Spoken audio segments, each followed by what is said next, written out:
இந்த நவம்பர் மாதம் 28ஆம் தேதி இந்த வெள்ளிக்கிழமை காலையிலே நாங்கள் உங்களை வாழ்த்துகின்றோம். கர்த்தருடைய நாமத்தினாலும் வார்த்தையினாலும் உங்களை ஆசீர்வதிக்கின்றோம். நீங்க நல்லா இருப்பீங்க. நீங்க ரொம்ப ரொம்ப நல்லா இருப்பீங்க. தேவனுடைய நலமான கரங்கள் உங்களோடு கூடவே இருக்கும். கர்த்தருடைய பிள்ளைகளே, பல நன்மைகளை இந்த நாளில் நீங்கள் சுதந்தரித்துக் கொள்ளப் போகின்றீர்கள். பல ஆசீர்வாதங்களை நீங்கள் எடுக்க போகிறீர்கள். சத்துரு கெடுக்க பார்த்த, பறிக்க பார்த்த அநேக ஆசீர்வாதங்களை நீங்கள் சுதந்தரித்துக் கொள்ளப் போகின்றீர்கள். கர்த்தருடைய காருண்யமும் கரமும் உங்களோடு கூடவே இருந்து கருத்தான ஆசீர்வாதங்களை உங்கள் வாழ்விலே வர்ஷிக்க செய்ய போகின்றது. கர்த்தருடைய பிள்ளைகளே, நல்ல நல்ல வாக்குகளை காதுகளிலே கேளுங்கள். பாதகமான வாக்குகளை கேட்பதை தவிர்த்து விடுங்கள். ஏனென்றால் உங்களுடைய நன்மையை விரும்புகிற ஒரு நல்ல தேவன் இந்த உலகத்தில் இருக்கின்றார். நீங்கள் நன்மைகளை அனுபவிக்க வேண்டும் என்று விரும்புகிற தேவன் மாத்திரமல்ல, அந்த நன்மைகளை நீங்கள் அனுபவிப்பதற்கு எப்படியெல்லாம் உங்களுக்கு ஹெல்ப் பண்ணணுமோ, நன்மைகளை நீங்கள் பெற்றுக்கொள்வதற்கு எந்த வழிகளெல்லாம் உங்களுக்கு சகாயங்கள் செய்யணுமோ, உதவிகள் செய்யணுமோ, அந்த அளவுக்கு உங்களுக்கு உதவி செய்வதற்கு இந்த உலகத்திலே உங்களுக்காக ஒரு சர்வ சக்தி படைத்த ஒரு தூதனை அவர் உங்களுக்காக வைத்திருக்கிறார். உங்களுக்கு பணிவிடை செய்ய, நீங்கள் நன்மைகளை சுதந்தரித்துக் கொள்ள, உங்களுக்கு பக்கபலமான ஒரு பாதுகாப்பை கொடுக்க படைத்த தேவன் தூதர்களுடைய சேனைகளை உங்களுக்கு கொடுத்திருக்கிறார். ஆண்டவர் சொல்லுகிற வாக்கை கேளுங்கள். யாத்திராகமத்தின் புஸ்தகம் 23ஆம் அதிகாரம் 20ஆம் வசனம், வழியில் உன்னை காக்கிறதற்கும் நான் ஆயத்தம் பண்ணின ஸ்தானத்துக்கு உன்னை கொண்டு போய் சேர்க்கிறதற்கும் இதோ நான் ஒரு தூதனை உனக்கு முன்னே அனுப்புகிறேன். ஒரு தூதனை ஆண்டவர் உங்களுக்காக வைத்திருக்கிறார். பல நன்மைகளை நீங்கள் அனுபவிப்பதற்கு எத்தனை பிரயாசங்கள் பட்டாலும் அதை பெற முடியாதபடி பல தடைகள் உங்கள் வாழ்வில் இருக்கலாம். அதை எடுத்துக்கொள்வதற்கான விவேகங்கள் இன்னும் உங்களுக்கு இல்லாமல் இருக்கலாம். நல்ல அனுபவங்கள், நல்ல பக்குவ நிலைகள் இல்லாமல் இருக்கலாம். ஒருவேளை நீங்கள் அந்த நன்மையை எடுத்தாலும் அதை தக்க வைத்துக் கொள்வதற்கான உங்களிடத்திலே இல்லாமல் இருக்கலாம். பயப்படாதீர்கள். உங்களால் எவைகளெல்லாம் முடியவில்லையோ, ஆகவில்லையோ, அவைகள் எல்லாவற்றையும் முடித்து தீர்த்து கொடுக்க, உங்களை சரியான பொசிஷன்ல வைக்க, சரியான போஸ்டிங்ல வைக்க, சரியான ஒரு பிளஸடான ஒரு இடத்துல வைக்க, சரியான தரமான ஒரு நிலையில் வைக்க வலிமையான தூதனை ஆண்டவர் உங்களுக்காக கட்டளையிட்டிருக்கிறார்.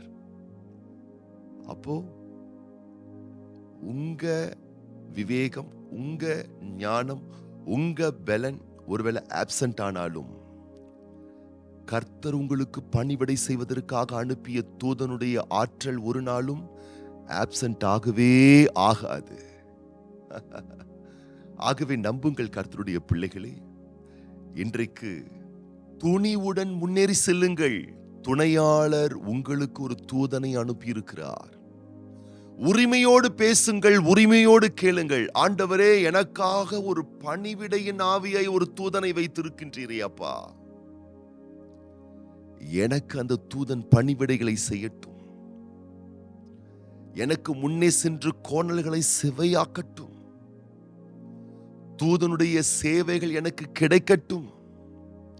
வேதத்திலே இயேசு கிறிஸ்துவானவர் ஜெபிக்கும் பொழுது அவருடைய வியர்வைகள் இரத்தத்தின் பெரும் துளிகளாய் வெளிப்படும் பொழுது அவர் களைப்படைந்தவராய், இளைப்படைந்தவராய், சோர்ந்து போன போது வானத்திலிருந்து ஒரு தூதன் இறங்கி அவரை பலப்படுத்தினான் என்று சொல்லி வைக்கப்பட்டிருக்கிறது.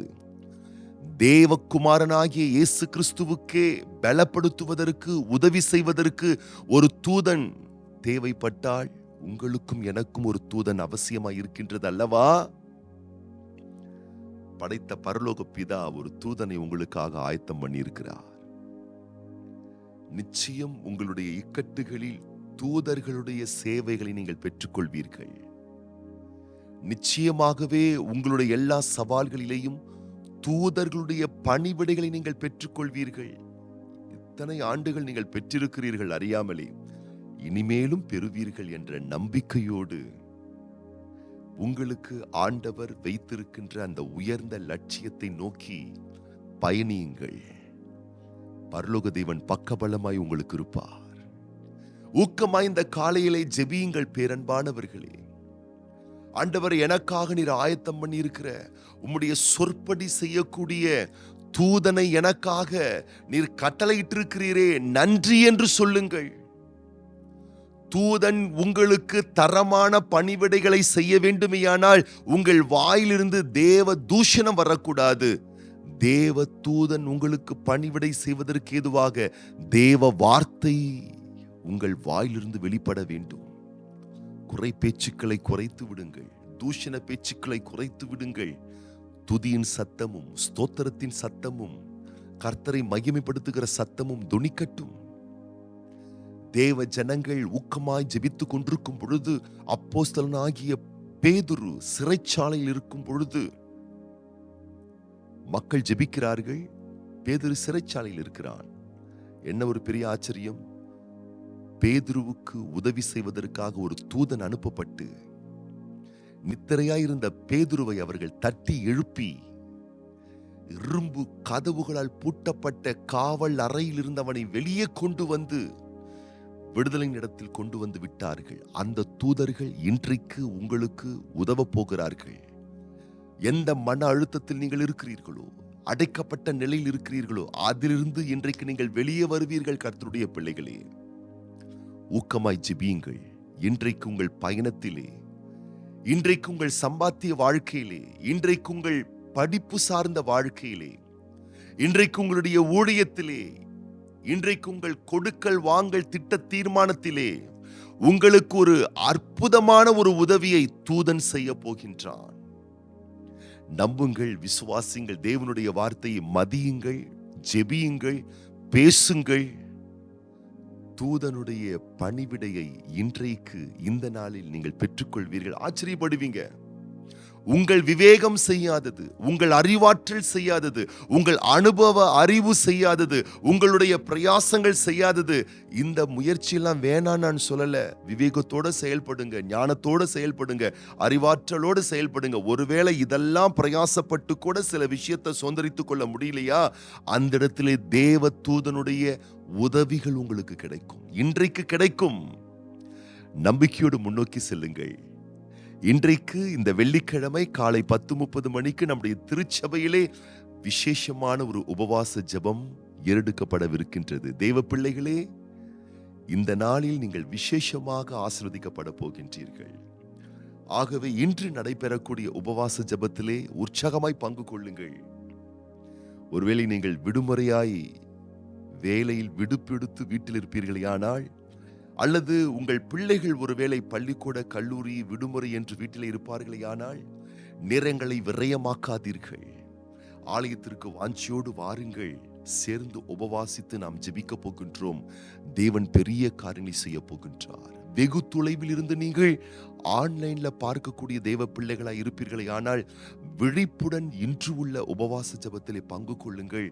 கர்த்தர் பெரிய காரியங்களை செய்ய போகிறார் உங்கள் சொந்த வாழ்க்கையிலே.